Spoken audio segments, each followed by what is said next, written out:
പിന്നെ എന്തൊക്കെയുണ്ട് വനജമോളെ വിശേഷങ്ങള്? കൊടൈക്കനാൽ യാത്രയൊക്കെ എങ്ങനെയായിരുന്നു? ബെഡ്റൂമിലേക്ക് വരുമ്പോ കുറെ കൂടെ മാനേഴ്സ് വേണ്ടേ? അത് പിന്നെ വനജമോളെ കണ്ട സന്തോഷം കൊണ്ട് അമ്മയിങ്ങി വന്നതല്ലേ. എനിക്കൊന്നും ഇഷ്ടമല്ല. പ്രദീപേ, ആഹാ, മോനിവിടെ ഉണ്ടായിരുന്നോ? പ്രദീപേ, എനിക്കൊന്ന് കുളിക്കണം. വനജമോക്ക് കുളിക്കാൻ ചൂടുവെള്ളം വേണമെങ്കിലേ ഞാൻ വിദ്യയോട് പറഞ്ഞ് ഉടനെ ചൂടാക്കിച്ചു തരാം. പ്രദീപേ, എനിക്കൊന്ന് ഡ്രസ് ചേഞ്ച് ചെയ്യണം. ഞാൻ നിൽക്കുന്നോണ്ടാണോ? എന്നാ അമ്മ പോയി ആ ചൂടുവെള്ളം എടുത്തോണ്ട് വാ. പ്രദീപേ, ഞാനൊരു കാര്യം പറഞ്ഞേക്കാം. സ്വന്തം മുറിയിലെങ്കിലും എനിക്ക് കുറച്ച് പ്രൈവസി വേണം. അമ്മയുടെ മുഖം എന്താ ഒരുമാതിരി തേള് കുത്തിയതുപോലെ. രണ്ടാമത്തെ മരുമകൾ മുറി നിറക്കി കേട്ടോ. ഞാൻ ഓരോ വിശേഷങ്ങളൊക്കെ ചോദിക്കാം. പിന്നെ വിദ്യേട്ടത്തീരെ അടുത്തെടുക്കുന്ന അടവൊന്നും 2 ലക്ഷത്തിന്റെ ചെലവാകില്ല. സൂക്ഷിച്ചും കണ്ടു നിന്നാ കൊള്ളാം. നീ പോടാ അവിടുന്ന്. ഞങ്ങളുടെ മുറി മാത്രം തൂക്കാനും തുടയ്ക്കാനും ഇവിടെ എന്താ ആളില്ലേ? നീ ഇന്നവരുടെ മുറി തുടച്ചില്ലേ വിദ്യ? തുടച്ചു. മറ്റുള്ളവരെ ബോധിപ്പിക്കാൻ വേണ്ടി എന്തെങ്കിലും ചെയ്തിട്ട് കാര്യമില്ല. ആ, ചിലരുടെ മുറി ശരിക്കും വൃത്തിയാക്കിയില്ലെങ്കിൽ നാറും. ഈ പെർഫ്യൂമിന്റെയും ലാക്ടോകലാമിന്റെ ഒക്കെ നാറ്റേ എന്തൊരു ബോറാ ഇല്ലമ്മേ. ഇതാർക്ക് വെച്ചിരിക്കുന്ന അടി? അവനൊന്നും തിന്നുന്ന പാത്രമെങ്കിലും ഒന്ന് കഴുകി വെച്ചൂടെ? നാളെ നീ ഒരുത്തോണ്ട് പുറക്കേണ്ടതാ. അന്നേരം ഞാൻ ചെയ്തോളാം. ആഹാ, പ്രസന്നെ പാത്രം കഴുകി വെക്കാൻ നിന്നോടാ പറഞ്ഞത്? എന്നെ കൊണ്ട് പറ്റില്ല. പ്രസന്നെ പൊയ്ക്കോട്ടെ പ്രസാദേ, ഞാൻ കഴുകി വെച്ചോളാം. വിദ്യേട്ടത്തി ആ പാത്രം തുടരുത്. നിന്നോടാ പറഞ്ഞത്. എന്നെ കൊണ്ട് സൗകര്യമില്ലെന്ന് പറഞ്ഞില്ലേ പ്രസാദേ? എന്തിനാണ് അവളെ അടിച്ചത്? വലിയ ആളാവല്ലേ? ഇവിടെ ചോദിക്കാനും പറയാനൊക്കെ മൂത്തവരുണ്ട്. മൂത്തവരുടെ കഴിവുകളും ഉണ്ടാ ഇവളിങ്ങനെ വഷളായത്. ഇനി മുതല് അവനവന്റെ ജോലി അവനവൻ തന്നെ അങ്ങ് ചെയ്താൽ മതി. നീ ആരാടാ അതൊക്കെ പറയാൻ? ഞാൻ ആരാണെന്ന് അമ്മയ്ക്ക് ഇതുവരെ അറിയില്ലേ? എടാ ശാന്ത, നിന്റെ കല്യാണം കഴിഞ്ഞിട്ട് 6 മാസമായി. ശ്രീധര ബാക്കി തരാമെന്ന് പറഞ്ഞ ദിവസമായി ഇന്ന്. അവിടെ ഇപ്പൊ കുറച്ച് ബുദ്ധിമുട്ടില്ല. കുറച്ചു ദിവസം വൈകുന്നല്ലാതെ അച്ഛൻ കൊണ്ടൊന്നും തരാതിരിക്കില്ല.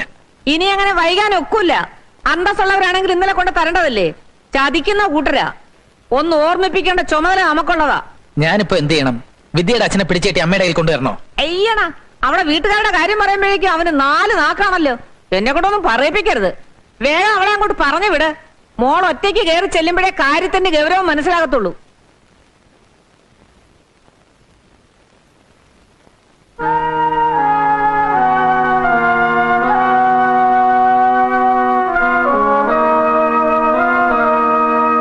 ബാങ്കുകാരോട് പറഞ്ഞ അവസാനത്തെ അവധിയും കഴിഞ്ഞു. അമ്മേ, വിദ്യേച്ചി.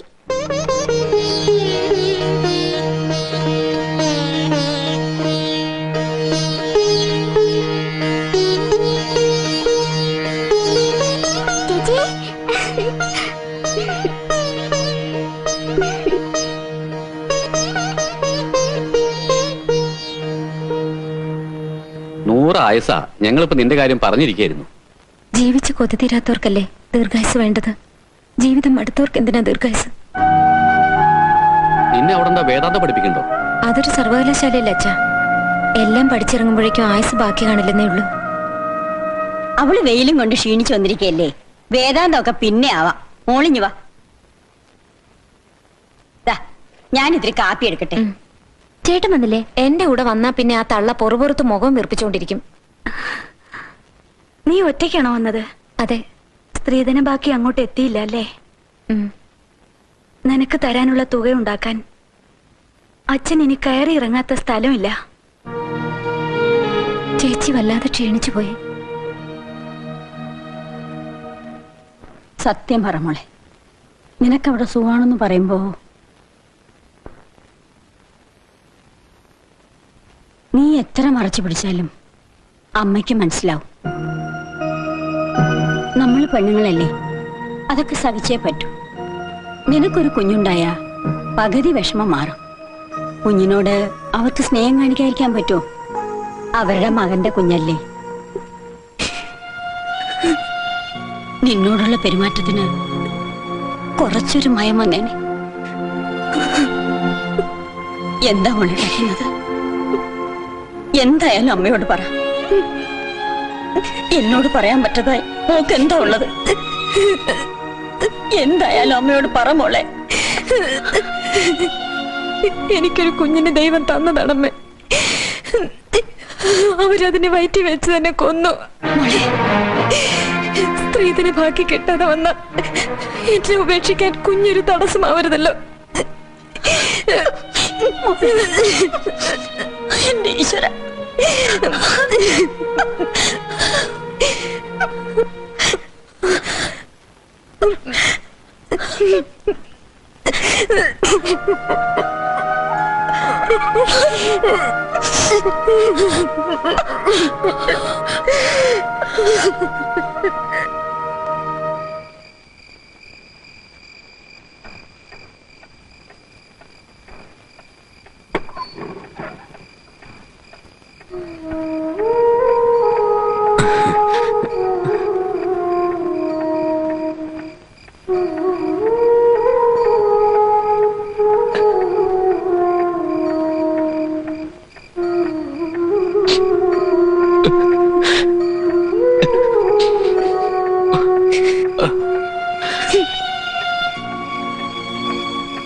അച്ഛനോട് ക്ഷമിക്കുമോളെ.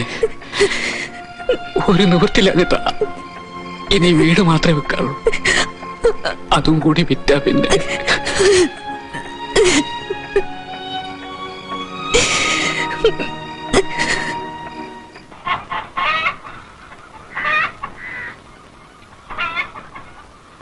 അമ്മേ, എന്താ മോളെ?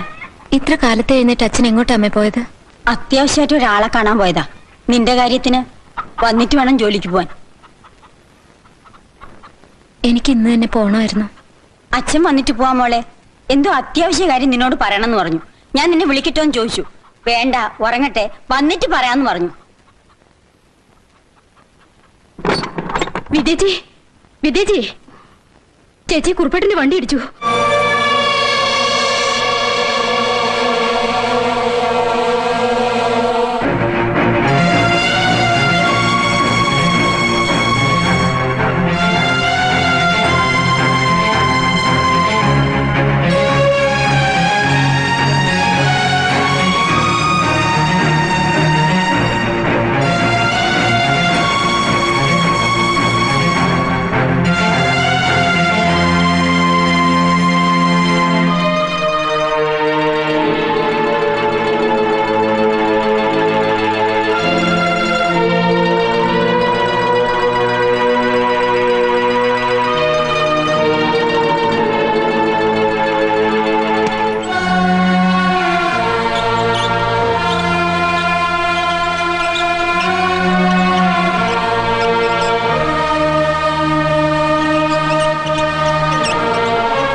ഇന്ന് ഇത് കൊണ്ടുപോയി പണയം വെക്കോ വിൽക്കോ എന്താന്ന് വെച്ചാ ചെല്ല്.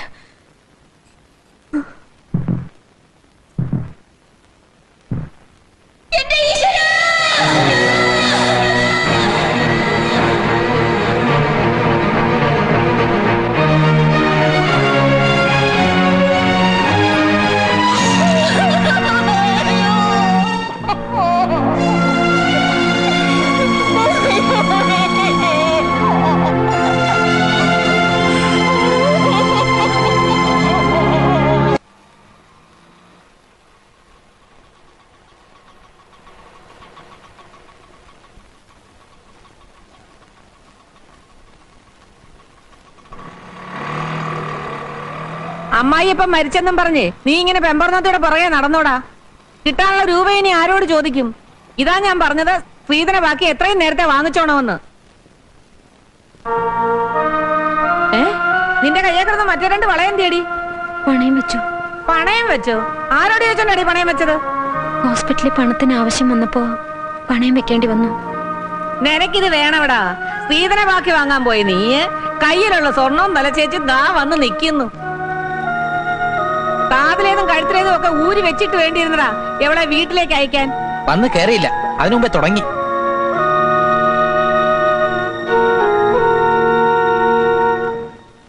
പ്രദീപേ, നിനക്ക് ചിട്ടിയിട്ട് 25,000 രൂപ എന്തിയെ? അത് ഞാൻ ബാങ്കിലിട്ടിരിക്കുക. നിന്റെ കല്യാണത്തിന് വേണ്ടി കടം വാങ്ങിയ 10,000 രൂപ ഇതുവരെ കൊടുത്തു തീർത്തിട്ടില്ല. മാസം തോറും 500 രൂപ വെച്ചാൽ പലിശ കൊടുത്തോണ്ടിരിക്കുക. പിന്നെ വീട് നന്നാക്കാൻ വേണ്ടി എടുത്ത ലോൺ ഇതുവരെ കൊടുത്തു തീർത്തിട്ടില്ല. ഇതൊക്കെ ഞാൻ എങ്ങനെ കൊടുക്കാനാ? ആ കാശ് കൊടുത്ത് ഞാനൊരു ബൈക്ക് വാങ്ങാനിരിക്കുക. കടങ്ങൾ തീർത്തിട്ട് പോരെ ബൈക്കൊക്കെ വാങ്ങുന്നത്? കടങ്ങളൊക്കെ എങ്ങനെങ്കിലും പിന്നീട് വീട്ടാ. അവന്റെ ഒരാശയല്ലേ വീട്ടിലൊരു വണ്ടിയുള്ളത് എപ്പോഴും നല്ലതാ.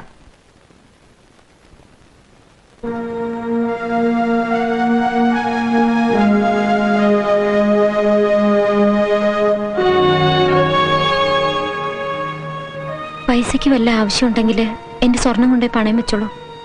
വേണ്ട.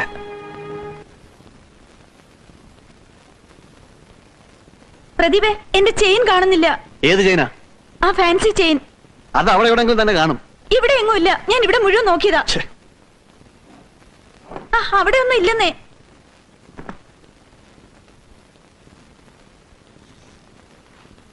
അമ്മേ, എന്താടാ? എന്റെ 3.5 പവന്റെ ചെയിൻ കാണാനില്ല. എന്റെ ഈശ്വരാ, ഇവിടെ ആരെടുക്കാനാ? എല്ലായിടത്തും നോക്കിയോ മോനെ? ഇനി എങ്ങും നോക്കാനില്ല. എല്ലായിടത്തും അരിച്ചു പറക്കി നോക്കിയിരിക്കുക. ഇവിടെയുള്ള ആരെങ്കിലും ആയിരിക്കും എടുത്തിരിക്കുന്നത്. പുറത്തുനിന്നും വരുന്ന കള്ളന്മാരായിരുന്നെങ്കിൽ മുഴുവൻ സ്വർണ്ണം അങ്ങോട്ട് എടുത്തോണ്ട് പോണല്ലോ. അന്യന്റെ മുതൽ വഴി കിടന്നാലും തിരിഞ്ഞു നോക്കാത്തവരാ എന്റെ മക്കള്. എന്താ? എടാ മോനെ, വനജയുടെ 3.5 പവന്റെ മാല കാണാനില്ലെന്ന്. അത്യാഗ്രഹമുള്ള കള്ളനായിരിക്കില്ല. അത്യാവശ്യം റേഷൻ വാങ്ങിക്കാൻ വേണ്ടി എടുത്തായിരിക്കും. ഞാൻ കുളിക്കാൻ കയറിയപ്പോ ഊരി വെച്ചതാ. നീയല്ലേ അവിടെ മുറി തുടച്ചത്? അതെ. അന്നേരം ബുദ്ധിമോശം തോന്നി എടുത്തതാണെങ്കിലേ ആ മാലയും കൊടുത്തേക്ക്. ഞാൻ എടുത്തില്ലമ്മേ. പിന്നെ ആരെടുക്കാനേടി? നിന്റെ അവനെയും പൂങ്കണ്ണേരും ഒന്നും എന്റെ അടുത്ത് വേണ്ട. മര്യാദയ്ക്ക് ആ മാലയും കൊടുത്തേക്ക്. അമ്മ എന്താ ഈ പറയുന്നത്? ഞാൻ എടുത്തിട്ടില്ല. കട്ടവരാരും കട്ടെന്ന് പറയില്ലടാ. കിട്ടേണ്ടത് 2 എണ്ണം കിട്ടുമ്പോ തത്ത പറയുന്ന പോലെ പറയും. അമ്മയ്ക്ക് ഇപ്പൊ എന്താ വേണ്ടത്? തല്ല് കൊല്ല് എന്താണെന്ന് വെച്ചാൽ ചെയ്യ. നരകത്തിൽ പോയാൽ ഇതിനെക്കാളും സ്വസ്ഥത കിട്ടും. ഭാര്യയും ഭർത്താവും കൂടുള്ള നാടകം കൊള്ളാം. എനിക്കെന്റെ മാല കിട്ടിയില്ലെങ്കിലേ ഞാൻ പോയി എന്റെ അച്ഛനോട് പറയും. പോലീസുകാർ വന്ന് ചോദിക്കുമ്പോ മാല താനേ വന്നോളും. മനചേട്ടത്തി, നിങ്ങളുടെ അച്ഛൻ തമ്പി വക്കീലിന് ഒരുപാട് പണവും സ്വാധീനവും ഒക്കെ ഉണ്ടാവും. പക്ഷെ ഈ മാലയുടെ പേരിൽ പോലീസ് ഇവിടെ വന്ന് ആരെങ്കിലും ചോദ്യം ചെയ്യുകയോ അവമാനിക്കുകയോ ചെയ്താൽ അതിന്റെ നാണക്കേട് ഞങ്ങൾക്ക് മാത്രമല്ല നിങ്ങളുടെ ഭർത്താവിനും കൂടിയാ. ഞാൻ അതങ്ങ് സഹിച്ചു. ഓ, ഇതിനേക്കാൾ വലുത് സഹിക്കാനുള്ള തൊലിക്കട്ടി ഇയാൾക്ക് ഈയിടെ കിട്ടിയിട്ടുണ്ടെന്ന് എനിക്കറിയാം. വിദ്യാർത്ഥി പാവപ്പെട്ട വീട്ടിലെ പെണ്ണായി പോയതുകൊണ്ട് അവരോട് ഇത്രയും ക്രൂരത കാണിക്കരുത്. ദൈവം പോലും പൊറുക്കില്ല. ഒരു കാര്യം ഞാൻ പറഞ്ഞേക്കാം, പോലീസ് എങ്ങാനും ഇവിടെ കയറാൻ ഇട വന്നാൽ പിന്നെ മനസ്സമാനത്തോട് ആരും കിടന്നുറങ്ങാന്ന് വിചാരിക്കണ്ട.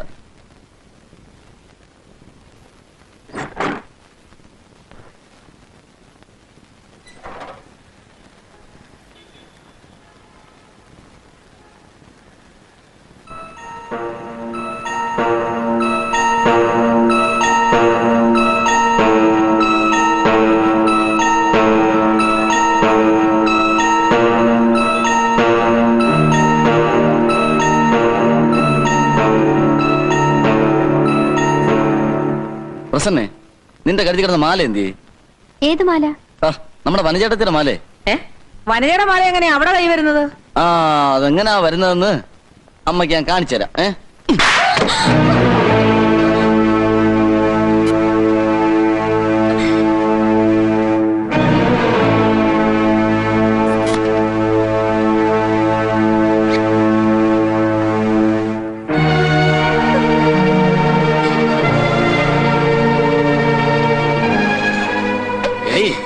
ഈ മാലയുടെ പേരിൽ വിദ്യാർത്ഥത്തെയും കുടുംബക്കാരെ എല്ലാരും കളിയാക്കിയപ്പോൾ നീ ആയിരുന്നില്ലേ മുമ്പിൽ നിന്നിരുന്നത്?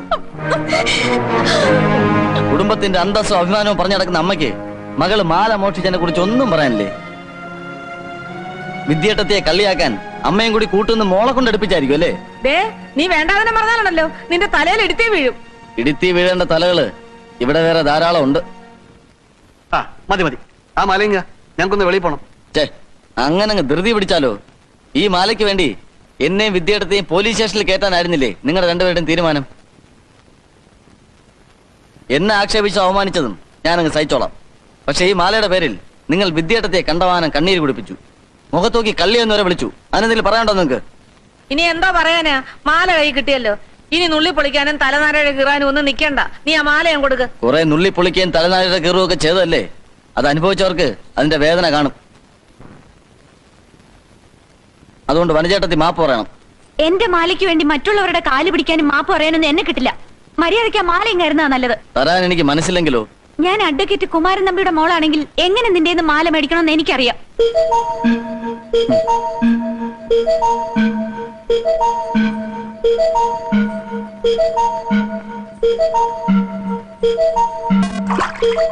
അയ്യോ, അഡ്വക്കേറ്റ് കുമാരൻ നമ്പിയുടെ മോളല്ലേ, പോയി മുങ്ങിയെടുത്തോ. എടാ മഹാഭാവി, നാശം പിടിച്ചവനെ 3.5 പവന്റെ മാല ആരെങ്കിലും കിണറ്റിനകത്ത് എടുത്തിടുവോടാ? സ്വർണം വെള്ളത്തിൽ കിടന്നു വെച്ച് തേഞ്ഞൊന്നും പോകത്തില്ല, അതിന്റെ മാറ്റ് കൂടത്തേ ഉള്ളൂ. കൈയുടെ കരുത്തൊന്നും കാണിക്കല്ലേ. പ്രദീപേ,